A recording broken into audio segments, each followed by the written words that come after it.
Welcome student. इस video में हम करेंगे चैप्टर सर्कल की थ्योरम 10.1। थ्योरम की स्टेटमेंट है equal chords of a circle subtend equal angles at the centre.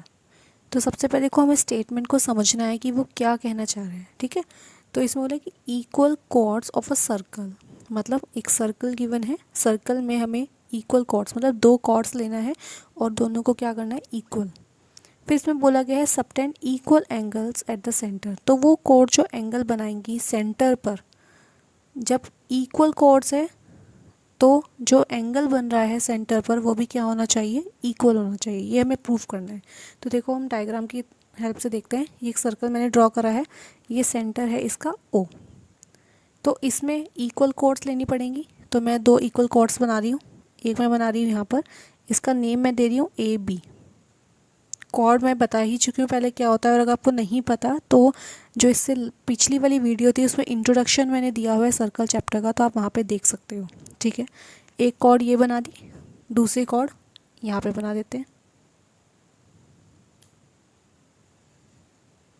C D, और एक कॉर्ड्स क्या हैं, इक्वल हैं। ठीक है, तो इसमें हमें क्या करेंगे, सेंटर से इन कॉर्ड्स को ज्वाइन कराएंगे। ये हमने सेंटर से इसको ज्वाइन करा दिया। तो ये सेंटर पे जो एंगल बना है ये इस कॉर्ड से बना है। ठीक है, अब यहाँ से भी इसको ज्वाइन करा देते हैं सेंटर से। इन दोनों इस सी और डी कॉर्ड का जो एंगल बन रहा है सेंटर पे वो कौन सा होगा, ये वाला। इतना आपको समझ में आया? ठीक है, तो स्टार्ट देखो कैसे करेंगे। सबसे पहले हम लिखेंगे गिवन, कि हमें क्या क्या गिवन है इस थ्योरम में। तो गिवन हमें क्या है कि हमें टू इक्वल कॉर्ड्स बोला गया है। तो लिखेंगे टू इक्वल कॉर्ड्स, और उनका नेम क्या है, A B and C D of a circle. दोबारा बता देती हूँ, ये सर्कल है, सर्कल पे हमने टू इक्वल कॉर्ड्स लिए हैं और हमें प्रूफ क्या करना है अब वो देख लेते हैं। यहाँ लिख लेते हैं विथ सेंटर ओ, क्योंकि जो एंगल बन रहे हैं वो यहाँ पे बन रहे हैं। ठीक है, अब इसमें प्रूफ दैट का मतलब क्या आपको प्रूफ करना है। तो प्रूफ क्या करना है कि जब ये दोनों कॉर्ड्स इक्वल हैं तो इनसे जो सेंटर पे एंगल बन रहे हैं वो भी क्या होंगे, इक्वल होंगे। तो हमें प्रूफ करना है कि एंगल ए ओ बी, कौन सा एंगल है, एंगल ए ओ बी, मतलब ये वाला एंगल इक्वल होगा इस वाले एंगल के। तो एंगल सी ओ डी, ये हमें प्रूफ करना है। तो प्रूफ स्टार्ट करते हैं। तो सबसे पहले हम क्या करेंगे, देखो इन एंगल्स को प्रूफ करने के लिए, इन एंगल्स को इक्वल करने के लिए हमें क्या करना है। आपको इस सर्कल में दो ट्रायंगल्स दिख रहे हैं, A O B and C O D.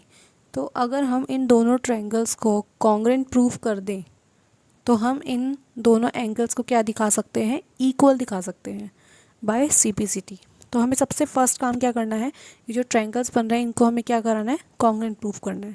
तो लिखेंगे इन ट्रायंगल, कॉन्ग्रुएंट प्रूफ कैसे करते हैं आपको रूल्स बताऊंगे, या तो एस एस एस रूल से, एस ए एस रूल से। तो उसी तरीके से हम यहाँ पे करेंगे। In triangle A O B and triangle C O D, क्योंकि इन ट्रायंगल्स को हमें कॉन्ग्रुएंट प्रूफ कराना है तो इसी को लिखेंगे। अब देखते हैं ए ओ बी और सी ओ डी, ये ट्रायंगल दिख रहे हैं। देखो ओ ए क्या है हमारा, ओ ए किसके इक्वल होगा, ओ सी के इक्वल। क्यों होगा, क्योंकि ये क्या है, radii of a circle. Radii है जो सेंटर से यहाँ पे टच होती है सर्कल किसी पॉइंट तक, वो क्या होती है, रेडियस। तो ओ ए किसके इक्वल होगी, ओ सी की। एक चीज़ और मैं बताना चाहती हूँ, ओ ए को आप ओ डी के इक्वल मत करना, क्योंकि ये भी हम ट्रायंगल से देख सकते हैं। तो ओ ए को आप, क्योंकि हम ए ओ बी ट्रायंगल को कॉन्ग्रुएंट कर रहे हैं सी ओ डी के, तो ओ ए है तो आप इसको क्या लिखोगे, ओ सी। ठीक है, कंफ्यूज नहीं होना इसमें। सेकेंड है, एक और रेडियस बन रही है हमारे सर्कल में ओ बी, ये किसके इक्वल होगी, ओ डी के इक्वल। क्यों, सेम यही reason, radii of circle. Third चीज़ हमें इसमें क्या बोली गई है, जो गिवन है जिसको हम लिख सकते हैं। देखो हमें स्टार्टिंग में ही बोला गया था इक्वल कॉर्ड्स, तो यहाँ लिखेंगे इक्वल कॉर्ड्स कौन कौन सी थी, A B is equal to C D, और ये हमें गिवन है पहले से ही। ठीक है, तो therefore triangle A O B congruence होगा ट्रायंगल सी ओ डी के बाय कौन से रूल से, देखो ये भी साइड मतलब साइड ही माना जाएगा, side side by S S S congruence rule. ठीक है, अब जब ट्रायंगल हमारे कॉन्ग्रेंट हो ही चुके हैं तो अब हम क्या करेंगे, एंगल्स को क्या दिखा देंगे, equal. Angle A O B is equal to angle C O D by क्या होगा यहाँ पे, C P C T. C P C T का मतलब पता है, फुल फॉर्म क्या होती है, corresponding parts of congruent triangles. जब ट्रायंगल कॉन्ग्रेंट्स हो जाते हैं तो जो उसके कॉरस्पॉन्डिंग पार्ट्स होते हैं वो भी क्या हो जाते हैं, इक्वल हो जाते हैं। ठीक है, तो आई होप आपको ये थ्योरम समझ में आ गई होगी। कोई भी प्रॉब्लम होगी तो आप कमेंट में लिख देना। चलो अब बात करते हैं थ्योरम 10.2 की। थ्योरम 10.2 जो है वो जस्ट अपोजिट है। इस वाली थ्योरम में हमें बोला गया था कि हमारे पास इक्वल कॉर्ड्स हैं और हमें एंगल को इक्वल दिखाना है जो सेंटर पे बन रहे हैं। अब थ्योरम 10.2 में बोला गया है कि आपके पास जो एंगल बन रहे हैं वो इक्वल हैं, लेकिन आपको कॉर्ड्स को इक्वल दिखाना है। ठीक है, तो वो स्टार्ट करते हैं। डायग्राम सेम रहेगा तो डायग्राम मैं इसमें रब नहीं करूँगी, बाकी मैं तो इसमें 10.2 की थ्योरम की स्टेटमेंट भी ऊपर देख लेते हैं। जैसे मैंने आपको बता ही दिया पर फिर भी रीड कर लेते हैं। If the angles subtended by the chords of a circle at the center are equal then the chords are equal। देखो यहाँ से समझो, इसमें बोला अगर जो chords से जो एंगल बन रहे हैं कहाँ पर, सेंटर पर, सर्कल के सेंटर पर जो एंगल्स बन रहे हैं अगर वो इक्वल हैं तो जो कॉर्ड्स भी हैं हमारी वो क्या होंगी, इक्वल होंगी। तो ये हमें प्रूफ करना है कि ये इसके क्या होनी चाहिए, इक्वल होनी चाहिए। कब, जब हमें ऑलरेडी गिवन है कि जो एंगल्स जो बन रहे हैं कॉर्ड्स के सेंटर पर वो क्या है, इक्वल है।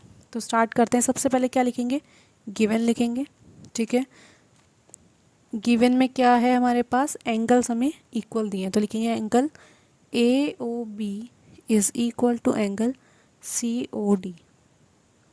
लास्ट वाली जो पिछली थ्योरम थी उसमें क्या गिवन था, कॉर्ड्स गिवन थे और एंगल इक्वल दिखाने थे, लेकिन यहाँ पे एंगल इक्वल है और कॉर्ड्स को इक्वल दिखाना है। ठीक है, अब प्रूफ दैट, क्या प्रूफ करना है हमें, A B is equal to C D. Okay, proof start करते हैं। सब इसमें भी देखो आपको वही सेम वही काम करना है।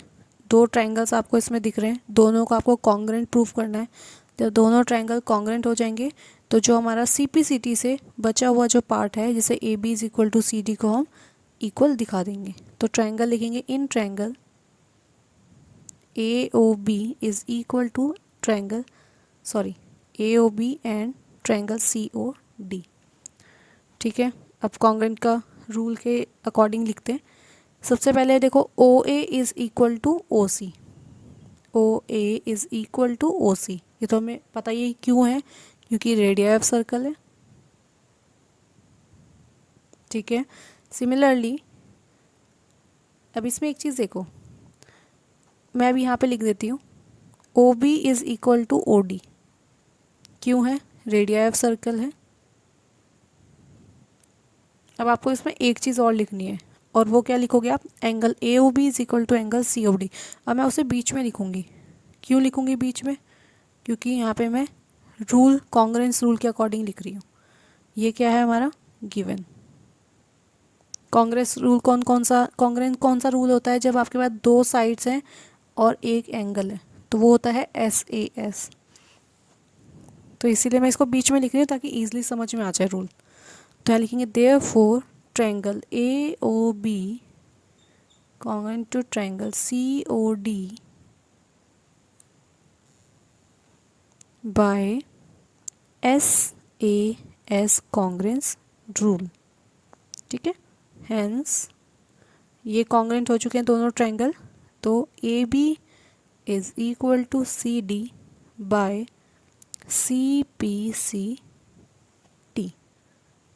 आई होप समझ में आई होगी। ईजी थी दोनों थ्योरम, बस आपको उसमें दोनों में क्या करना है, ट्रायंगल्स को कॉन्ग्रुएंट दिखाकर और जो रिमेनिंग जो हमें प्रूफ करना है उसको CPCT से हम इक्वल दिखा सकते हैं।